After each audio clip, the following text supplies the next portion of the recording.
بسم اللہ الرحمن الرحیم۔ السلام علیکم تمام سننے والوں کو خوش آمدید میری چینل سچی آپ بیتی پر۔ تو جن دوستوں نے ابھی تک میرے چینل سچی آپ بیتی کو سبسکرائب نہیں کیا ہے وہ میرے چینل کو سبسکرائب کریں اور بیل کے بٹن کو آل پر پریس کریں تاکہ آپ کو ملتی رہے چینل کی تمام نیو اپڈیٹ۔ جو دوست میری چینل پر ابھی نئے آئے ہیں میں اپنے نیو سبسکرائبر کو ویلکم کرتی ہوں، اور آپ تمام دوستوں کا بہت شکریہ جنہوں نے میری چینل کو پسند کیا اور اس کے لیے مجھے بہت سی دعائیں دی ہیں۔ آج کی سچی آپ بیتی کراچی سے سلمان نے ہمیں بھیجی ہے۔ سلمان بتاتے ہیں کہ یہ واقعہ آج سے 6 سال پہلے کا ہے، اور یہ واقعہ ان کے چچا کے ساتھ پیش آیا تھا۔ ان کے چچا جو تھے وہ ایدھی کے سرد خانے میں جاب کرتے تھے، اور یہ دسمبر کی ایک بہت سرد رات تھی کہ رات کے 3:30 بجے ان کو پولیس اسٹیشن سے کال آئی کہ اس طرح ایک ڈیڈ باڈی آئے گی، تو اس کو آپ نے ایدھی کے سرد خانے میں رکھنا ہے، کیونکہ ان کے لواحقین جو ہیں وہ ملک سے باہر ہیں، اور جب تک وہ نہیں آئیں گے وہ ڈیڈ باڈی یہیں پر آئے گی، اور اس کا پوسٹ مارٹم جو بھی تھا وہ ہونا ہے۔ اب چچا کال کے بعد اس ڈیڈ باڈی کا ویٹ کرنے لگے، اور پھر آدھے پونے گھنٹے میں ایمبولینس اس ڈیڈ باڈی کو لے کر سرد خانے میں آئی۔ وہ ایک 20 سے 22 سال کی لڑکی، بہت ہی خوبصورت تھی اور ینگ لڑکی، اس کا مرڈر ہوا تھا، اور اس کی جو لاش تھی وہ اس سرد خانے میں رکھی جانی تھی۔ چچا پہلے تو اس لڑکی کو دیکھ کے تھوڑا سا شاک ہو گئے، کیونکہ ان کو کہیں سے بھی نہیں لگ رہا تھا کہ وہ لڑکی جو ہے مری ہوئی ہے۔ بالکل ایسے لگ رہا تھا کہ وہ لڑکی بہت ہی پرسکون انداز میں سو رہی ہے۔ خیر، تمام جو اس کی ریکوائرمنٹ ہوتی ہے وہ کرنے کے بعد انہوں نے اس ڈیڈ باڈی کو باکس نمبر 13 میں رکھا، اور اس کو اچھی طرح سے بند کر کے اور اس روم کو لاک کر کے، کیونکہ اس روم کو لاک کر دیا جاتا تھا، اور جیسے نئی باڈی آتی تھی اس کی تمام اپڈیٹ لے کر اس میں باڈی رکھ کے اس روم کو لاک کر دیتے تھے۔ خیر، چچا اور ان کے جو بھی ساتھ میں اسٹاف تھا وہ بھی اس لڑکی کی ڈیڈ باڈی کو اس میں رکھ کے اور یہ لوگ باہر آ گئے۔ رات تقریباً آدھی سے زیادہ گزر چکی تھی اور سردی بہت زیادہ شدید تھی۔ یہ 3 سے 4 لوگ اپنے آفس میں بیٹھے ہوئے تھے، کیونکہ نائٹ شفٹ تھی، اور یہ ٹائم تھا کہ ان کو جاگنا تھا، کسی بھی وقت کوئی بھی کال آ سکتی تھی۔ ابھی یہ ڈیڈ باڈی کو رکھ کر آ کے بیٹھ کے اپنی باتوں میں مصروف تھے کہ اچانک ہی انہیں کسی عورت کے چلانے کی آواز آئی۔ وہ آواز اس طرح کی تھی کہ جیسے کسی عورت کو بہت اذیت دی جا رہی ہو۔ اذیت بھری آواز تھی وہ، اور درد میں ڈوبی ہوئی۔ میرے ساتھ ساتھ تمام جو لوگ وہاں پر 3 سے 4 لوگ اور بھی تھے، انہوں نے بھی ان آوازوں کو نوٹ کیا، اور انہوں نے کہا کہ یہ آوازیں کہاں سے آ رہی ہیں، کیونکہ آس پڑوس میں جو آبادی اتنی قریب تو ہے نہیں کہ وہاں سے اتنی ہمیں واضح آواز آئے۔ تو انہوں نے مجھ سے کہا کہ تم ذرا دیکھو، اٹھ کے جا کے دیکھ کے آؤ کہ آخر یہ آواز کہاں سے آ رہی ہے۔ مجھے تو خوف آنے لگا۔ میں نے کہا کہ میں تو اکیلا نہیں جاؤں گا، آپ ایسا کریں کہ میرے ساتھ کسی اور کو بھی بھیجیں، اور وہیں کا جو چوکی دار تھا، جو میرے سینئر تھے، انہوں نے اس کو بھی میرے ساتھ کیا، اور ہم دونوں نے جب آس پڑوس میں اس جگہ کا جائزہ لیا تو وہ آواز ہمیں سرد روم سے ہی آ رہی تھی۔ میں نے آ کے فوراً اپنے جو میرے سینئر تھے ان سے میں نے کہا کہ یہ آواز اسی روم سے آ رہی ہے۔ تو انہوں نے کہا کہ چلو چل کے دیکھتے ہیں، اور انہوں نے وہاں کی چابی اٹھائی اور ہم لوگ جو 3 سے 4 لوگ تھے، ہم لوگ اس روم کی طرف بڑھے، اور پھر ہم نے جب اس روم کا دروازہ کھولا تو اندر ہم کیا دیکھتے ہیں کہ تمام جو باکسز تھے وہ صحیح طرح سے بند تھے، مگر سوائے باکس نمبر 13 وہ تھوڑا سا کھلا ہوا تھا۔ جب میں اس کے قریب گیا تو میں کیا دیکھتا ہوں کہ وہی لڑکی جو بھی ہم نے کچھ دیر پہلے اس باکس میں رکھی تھی، اس کے چہرے پہ جو چادر ڈلی ہوئی تھی وہ ہٹی ہوئی تھی، اور پہلے جب میں نے اس کا چہرہ دیکھا تھا تو اتنا پرسکون تھا کہ جیسے کہ وہ آرام سے سو رہی ہو، مگر اب اس کا چہرہ انتہائی اذیت میں لگ رہا تھا۔ چہرے کے تاثر ایسے تھے کہ جیسے وہ کسی بہت ہی تکلیف میں مبتلا ہو۔ میرے ساتھ ساتھ اور جو دوسرے اسٹاف کے لوگ تھے وہ بھی اس باکس کے پاس آ گئے، اور میرے جو سینئر تھے انہوں نے کہا کہ لگتا ہے آپ لوگوں نے اس باکس کو صحیح سے بند نہیں کیا تھا۔ انہوں نے ہاتھ سے دوبارہ باکس کو اندر کیا، اچھی طرح سے اس کو بند کیا، اور تمام سرد خانے کا انہوں نے راؤنڈ لگایا، اپنی تسلی کی، مگر وہاں پر کوئی بھی نہیں تھا سوائے یہ جو لاشیں یہاں رکھی تھی ان کے۔ خیر ہم لوگ دوبارہ اس روم کو لاک کر کے اپنے آفس میں آ کے بیٹھ گئے۔ ابھی ہمیں اپنے آفس میں آئے ہوئے 5 سے 7 منٹ ہی گزرے تھے کہ وہی آواز دوبارہ سے آنے لگی، وہی اذیت۔ اب لگتا تھا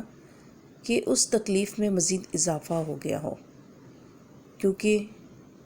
وہ عورت کی جو آواز تھی اس میں شدت زیادہ ہو گئی تھی، رونے کی اور تڑپنے کی۔ خیر میرے جو آفیسر تھے انہوں نے کہا کہ ہمیں دوبارہ وہاں جا کر دیکھنا چاہیے کہ آخر کیا وجہ ہے۔ جب ہم وہاں پہنچے، کمرے کے قریب پہنچے سرد خانے کے، ہم لوگوں نے دروازہ کھولا تو پھر سے اس کا باکس اسی طرح کھلا ہوا تھا، اور میرے آفیسر نے کہا کہ آخر کیا وجہ ہے؟ ابھی میں نے خود اپنے ہاتھ سے اس کو صحیح سے بند کیا ہے۔ انہوں نے دوبارہ اس کو بند کیا اور خاموشی سے باہر آ گئے، اور ہمیں بھی باہر آنے کا اشارہ کیا، اور باہر آ کر لاک لگایا دروازے کو، اور ہم سے کہا خاموشی سے کہ ہمیں یہیں ٹھہرنا چاہیے، ہمیں دیکھنا چاہیے کہ آخر کیا وجہ ہے، یہ آواز دوبارہ یہاں سے آتی ہے کہ نہیں۔ ہم باہر کھڑے اندر سے آواز آنے کا انتظار کرنے لگے۔ 1 سے 2 منٹ ہی گزرے تھے کہ پھر وہی آواز اندر سے آنے لگی، اور اس قدر شدید آواز تھی کہ ہم جو 4 سے 5 مرد وہاں کھڑے تھے، ہم لوگوں کا خود اپنا دل جو تھا وہ لرز رہا تھا کہ آخر کیا ماجرا ہے۔ اور اب اس لڑکی کی آواز کے ساتھ ساتھ کچھ اور آوازیں ایسی تھیں کہ جیسے اندر بہت سارے لوگ جمع ہوں، اور فوراً ہی میرے سر نے وہ دروازہ کھولا ایک جھٹکے کے ساتھ، اور ہم لوگ اندر داخل ہو گئے۔ ہم مرد ہو کے اس قدر خوف زدہ تھے کہ آخر کیا ماجرا ہے، دروازہ بند کرو تو اندر سے شور آنے لگتا ہے، اور دروازہ کھولو تو اندر کوئی نہیں ہوتا۔ خیر سر نے کہا کہ تمام لوگ آیت الکرسی پڑھیں، اور ہم لوگوں نے آیت الکرسی پڑھی، اور ہم سب ایک ساتھ اندر جب داخل ہوئے تو وہاں کا تو منظر ہی بہت الگ تھا۔ اس لڑکی کا ڈرا پورا کھلا ہوا تھا، اور اس لڑکی کی لاش ہوا میں تھی، اور ہماری آنکھوں کے سامنے ایسا لگ رہا تھا کہ جیسے کوئی اس کو اٹھا کے زمین سے نیچے پھینکتا ہے، اٹھا کر زمین پہ پٹکتا ہے، اور ہماری آنکھوں کے سامنے اس لڑکی کی جو لاش تھی وہ خون میں لت پت ہو گئی، اور وہ آواز جو تھی اس لاش میں سے ہی آ رہی تھی۔ ہم لوگ سر پیٹ وہاں سے بھاگے، ہم نے پیچھے مڑ کر نہیں دیکھا کہ وہاں پر کیا منظر آیا۔ آفس میں پہنچے ہیں اور بلند آواز میں درود شریف، کلمہ، آیت الکرسی، جس کو جو بھی آیت آتی تھی، اور ہم نے اس سرد خانے سے ہی ہم لوگ سب باہر، تمام لوگ باہر آ گئے۔ ہمارے باہر آتے ہی ہمارے سر نے کہا کہ آپ لوگوں نے جو دیکھا وہ کیا تھا؟ آیا ہم سب کی آنکھوں کا دھوکہ تو نہیں تھا نا؟ جو سب نے دیکھا وہ حقیقت ہے۔ پھر ہم لوگوں نے کہا کہ آخر یہ کیا ماجرا ہے، اور ٹائم بھی رات کا ایسا تھا، سخت سردی تھی، لیکن اس ٹائم میرے ماتھے پر پسینہ آ رہا تھا خوف کے مارے، اور ایسے لگ رہا تھا کہ میرا جو دل ہے وہ میرے حلق میں دھڑک رہا ہے، اور میری کن پٹیاں زور زور سی پھٹ پٹا رہی تھیں۔ ایسا لگ رہا تھا کہ بس میری ابھی جان نکل جائے گی، کہ آخر میں نے یہ کیا دیکھا ہے۔ مگر حیرت کی بات یہ تھی کہ جب ہم سب لوگ وہاں سے باہر آ گئے تو اندر بالکل سناٹا چھا گیا، اور سر نے کہا کہ اب اندر کوئی بھی نہیں جائے گا، تمام لوگ باہر ہی کھڑے رہو۔ انہوں نے فوراً ہی پولیس اسٹیشن کال کی، اور یہ جو ماجرا بھی ہوا تھا تمام واقعہ ان کو بتایا، تو انہوں نے کہا کہ اس لڑکی کا مرڈر ہوا ہے، مگر ابھی یہ نہیں پتہ کہ کس نے کیا اور کس وجہ سے۔ پھر وہاں سے ہم نے اپنے ایک جاننے والے تھے سر کے، انہوں نے مولوی صاحب کو بلایا جو کہ قریب ہی رہتے تھے۔ جب وہ مولوی صاحب آئے تو ہم نے ان کو یہ واقعہ بتایا۔ پولیس کے ساتھ ساتھ ہم نے اپنے دیگر اسٹاف جو تھا ان کو بھی اس واقعے کے بارے میں انفارم کیا، اور ساتھ ہی ہمارے جو کچھ سینئر افسر تھے وہ لوگ بھی وہاں پر پہنچے، اور پولیس بھی وہاں پہنچی، کیونکہ انہوں نے ان سے کہا کہ آپ ہمیں آ کر بتائیں کہ آخر یہ لڑکی آپ کو کہاں سے ملی ہے اور کیا واقعہ ہے۔ پھر جب پولیس والے آئے تو انہوں نے بتایا کہ یہ لڑکی جو تھی اپنے گھر میں مردہ حالت میں پائی گئی تھی، اور یہ لڑکی اکیلی ہی اپنے گھر میں رہتی تھی، اور اس کا جو قتل ہے میرے خیال سے جائیداد کے پیچھے ہوا ہے، کیونکہ اس کے ماں باپ کا قتل بھی جائیداد کے پیچھے ہی کیا گیا تھا۔ خیر، انہوں نے کہا کہ وقت ایسا ہے اور سمجھ نہیں آ رہی کہ اب کیا کیا جائے، تو مولوی صاحب نے کہا کہ ڈرنے کی ضرورت نہیں ہے، اب آپ لوگ اگر جو میرے ساتھ اندر جانا چاہتا ہے تو اندر جا سکتا ہے۔ خیر، کچھ لوگوں نے ہمت کی، مجھ میں تو ہمت نہیں تھی، خیر میں باہر ہی کھڑا رہا، اور ایک پولیس والا اور جو میرے افسر تھے وہ، اور ہمارا جو دوسرا اسٹاف تھا وہ بھی، یہ لوگ اندر گئے ہیں۔ اور پھر کچھ دیر بعد جب یہ لوگ باہر آئیں تو بتایا ہے کہ مولوی صاحب نے جب اندر یہ لوگ گئے ہیں کہ وہ لاش جو تھی وہ اوندے منہ اس لڑکی کی لاش زمین پہ پڑی ہوئی تھی، اور اس کا کفن جو تھا وہ خون سے بھرا ہوا تھا، اور باقی تمام جتنے بھی لاشیں وہاں رکھی گئی تھیں ان کے باکسز بند تھے سوائے اس لڑکی کے باکس کے۔ اور مولوی صاحب نے جب پڑھائی کی تو پتہ چلا کہ اس لڑکی کو کالے جادو کے ذریعے قتل کروایا گیا ہے، اور جو جنات اس کے پیچھے لگائے گئے تھے وہ ابھی بھی اس کے ساتھ ہیں اور اس کو اذیت دے رہے ہیں، اور اس کے گھر والوں کی بھی جو مرڈر ہوا تھا وہ بھی کالے جادو کے پیچھے ہی کیا گیا تھا، اور یہ تمام اثرات جو ہیں کالے جادو کے ہیں۔ خیر، ہماری تو ڈیوٹی ختم ہو گئی تھی اور دوسرا اسٹاف وہاں آ گیا تھا، تو بعد میں پتہ چلا کہ اسی دن شام میں اس لڑکی کے جو لواحقین تھے وہ آ کر اس لاش کو لے گئے تھے، اور ان سے بھی جب اس بارے میں کہا گیا تو انہوں نے کہا کہ ہم کسی بھی بات کو نہیں مانتے، ہم جو ہوا اللہ کی رضا سے ہوا، اور انہوں نے اسی لڑکی کو اسی شام دفنا دیا۔